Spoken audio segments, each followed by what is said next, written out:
Welcome to the deep dive.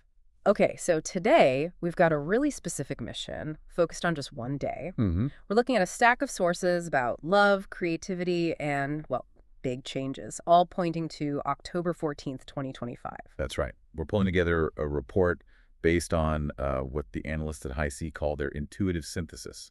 It's a deep look at the planetary stuff happening that day. And they're framing it as this crucial moment, right? Like for an emotional or creative revolution. Yeah, pretty much. The idea isn't just, here's a prediction. It's about understanding the forces behind what they're calling extraordinary creative and romantic potential. Like a shortcut to feeling more confident, maybe. Getting Yeah. those breakthroughs we all need sometimes. Ushering in a new era in bloom, I think was the phrase. Exactly. And the engine behind it is this convergence, two really big astrological things happening at once involving Venus. Venus, okay. Yeah. Love, beauty, that stuff. Right. So we've got Venus trine Uranus and Venus trine Pluto, both active simultaneously. Wow. A double Venus trine. That Mhm. that definitely sounds powerful. But maybe refresh us quickly. Why is the trine part so key here? Yeah.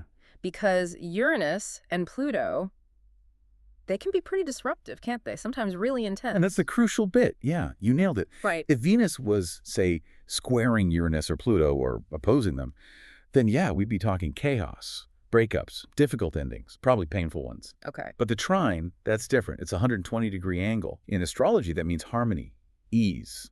Things just flow effortlessly. Ah, so the ease is kind of built in. It means the disruptive energy, Uranus, the awakener, Pluto, the transformer, it gets delivered smoothly, Yeah. turning potential problems into actual opportunities. That's exactly. This setup gives us a real window, a serious one, to make these beautiful, necessary changes. Changes to our lives, our surroundings, even our inner selves, but Yeah. without all the usual drama and friction. Huh. It's like the universe is saying, look, I paved the way for some radical positive change here. All you have to do is step onto the path. Okay, I like the sound of that.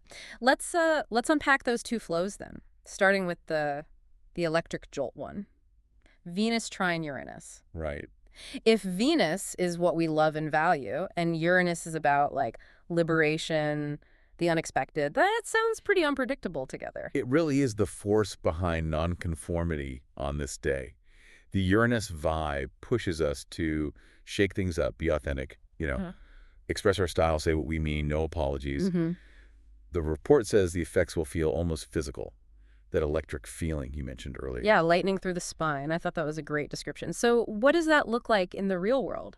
Besides just, feeling super attracted to someone. Well, it's that urge, that temptation to color outside the lines. It could be in your art, your dating life, how you dress, leading to what they call a true work of art. Okay. It's prime time for getting that unexpected text or Yeah. bumping into someone or having a random conversation that just, boom, jolts you awake. Like a wild card. Yeah, a wild card activating your value system. Mm-hmm. You might find yourself drawn to people who are, well, unusual for you, fascinating, maybe Sure. totally not your usual type. And I guess since Venus also rules money, does that throw your money around impulse come from Uranus too? That slightly erratic side. Oh, absolutely. That urge to buy the weird art piece or book a totally spontaneous trip, it's exciting. But remember, because it's a trine, these impulses might actually feel surprisingly right, Yeah. liberating even, not necessarily like something you'll regret later. Interesting. Okay, so we take that electric, maybe slightly impulsive creative energy, and then we add the deep stuff. Pluto. Let's talk Venus trine Pluto. How does that deep dive energy play nice with love and beauty? Well, if Uranus is the jolt on the surface, Pluto is like the deep tectonic shift happening underneath. Right. And again, the trine here is so important. It helps ensure that relationships can go through really profound change, but positive transformation, hopefully not just collapse. But, and this is key, the transformation needs you to act. It requires authentic expression, conscious choices, courage, really. Okay, wait. Because normally, Pluto, we think overhaul, right? Sometimes painful stuff, power dynamics, even destruction. How do the sources guarantee this is positive? How do we know it won't just make relationships implode when the truth comes out? It's about targeted destruction, maybe. The trine means Pluto is helping remove what's genuinely not working for you anymore, but because it's harmonious, it rewards the courage it takes to make that step. Okay. The report says taking creative risks or emotional risks pays off. You get breakthroughs. If you express some deep, maybe scary truth, instead of blowing things up, that honesty actually strengthens what's real. It makes the foundation stronger, more aligned with who you truly are. So if a relationship or maybe a creative project is a bit shaky, the trine gives an easier path to fix it, using truth as the tool. Exactly. But if it's built on total falsehoods, well, the ease might just mean the necessary ending is cleaner, but transformation is still the aim. Yes, precisely. It helps the growth happen, even if growth means shedding an old skin first. Mm-hmm. The core message is courage gets rewarded here. Okay, that leads us perfectly into the day's big theme, radical honesty. Clearly, this energy mix isn't about tiptoeing. These sources say love lives could take a really passionate turn, turning the heat way up. Yeah, to a bubbling boil. And that heat, it brings clarity, illumination. Since Venus is involved, this energy can give you major insights into what you really need, what truly motivates you, and in insights you can actually act on. Right. This is where it gets practical for anyone listening. The analysts even mentioned this energy could help relationships that have hit the skids was the phrase, get them back on track. But only if people use the honest transformation that's on offer. Both people have to be willing. And for singles, big chance to meet someone who totally stokes their fires. Yeah, significant potential there. But the catch is movement. You can't just sit back if your routines or your relationship patterns feel stale. October 14th is the day to actively, consciously change things up. Get out of the rut. Totally. The universe is practically yelling at you to step out of the comfy rut. With these trines, the only real enemy is inertia, doing nothing. And that's where the radical honesty comes in. It's like the key, the unlock code for the day. It really is. Yeah. Try saying something, just one thing, that day that you've been sugarcoating, maybe for months, maybe even years. The feeling, the sources promise, it'll be intense, but magnetic. Honesty is magnetic because it's real. It cuts through all the performance, the stuff we do in relationships. It lets the real Venus connection happen. That's a powerful idea.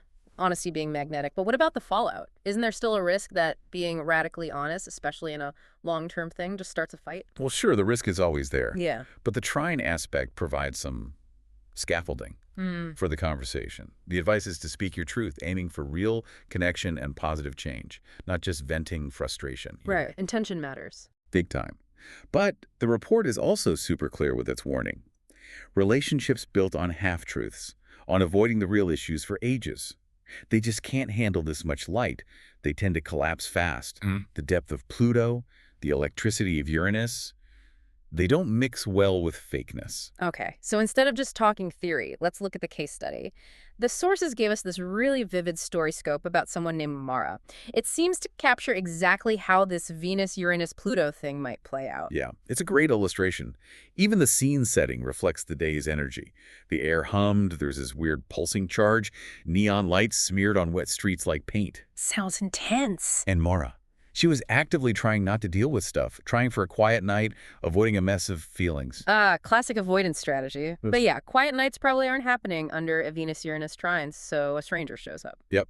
And this stranger is like the perfect embodiment of that Uranus jolt. They had this specific look, lopsided grin, cool jacket, they kind of thrifted an expensive mix, mischievous eyes. And notice how the conversation skips the usual awkward phase. Yeah. It goes from 0 to 60, straight past small talk into these deep, almost Plutonian questions like, what are you afraid of? Wow. Okay, that quick acceleration, that's the Venus-Uranus electricity, right? Allowing for that instant depth. And Mars starts confessing.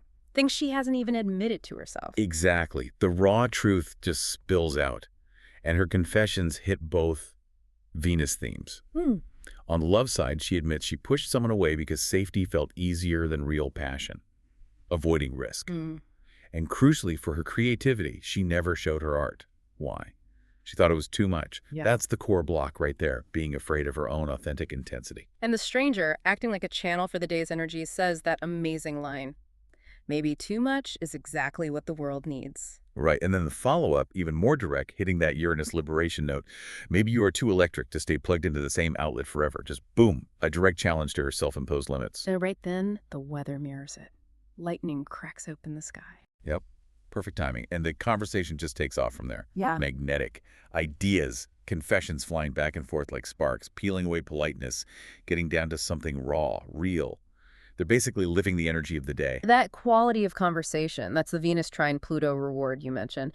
Risking the truth led to this instantly transformative connection. Absolutely. That's the payoff structure in action. So what happened next? After this intense, charged encounter, Did she see the stranger again? Did it even matter? Well, the story says she didn't know if she would, but also it didn't matter. The connection had already done its job. The transformation was underway. So what did she do? She went home, and she picked up her paints. But she didn't paint neatly or carefully. She painted wildly, spilling colors and light. So the art itself became the proof, the breakthrough made tangible, a direct result of that electric, deep energy. Precisely. And what she painted wasn't the stranger, interestingly. It was the moment. The lightning hitting water, the point where honesty burned through her fear, the look in the stranger's eyes. It was all messy, chaotic, and perfect. That's Venus trine Uranus and Pluto right there in the painting. Inner evolution made visible. You got it. It's like that brief, maybe temporary connection woke up the part of Mara that secretly craved risk, craved truth, craved that kind of love that feels like, standing in a storm with your heart wide open. Wow. It connects perfectly. The astrological advice, be radically honest, take risks, leads directly to the story's outcome. Yeah. Unplanned meeting, painful truths, but then this huge creative and emotional release. Breakthrough. Yeah. And the big takeaway for you listening is that this kind of positive transformation happens when you dare to move beyond just safety, when you step into that charged atmosphere, ready for whatever jolt might come. Stop pretending to be calm when you're actually electric. That's a great way to put it, yes. It's a moment demanding authenticity. It really does feel like a convergence then. Creative sparks, the guts to take relationship risks, and this deep, positive shift that comes from being truly courageous. It's a real opportunity, this specific energy. Yeah. Tailor-made for breakthroughs in how you love, how you create, how confident you feel. The only entry fee is just being willing to be real. Maybe embrace a little jolt. Which leaves us with one last thought. Something provocative to maybe carry with you as you think about October 14th. Maybe, just maybe, sometimes the only way to create your masterpiece or find that connection you really need is to let yourself get struck by lightning. Go find that electricity. Embrace the potential storm. We'll catch you on the next deep dive.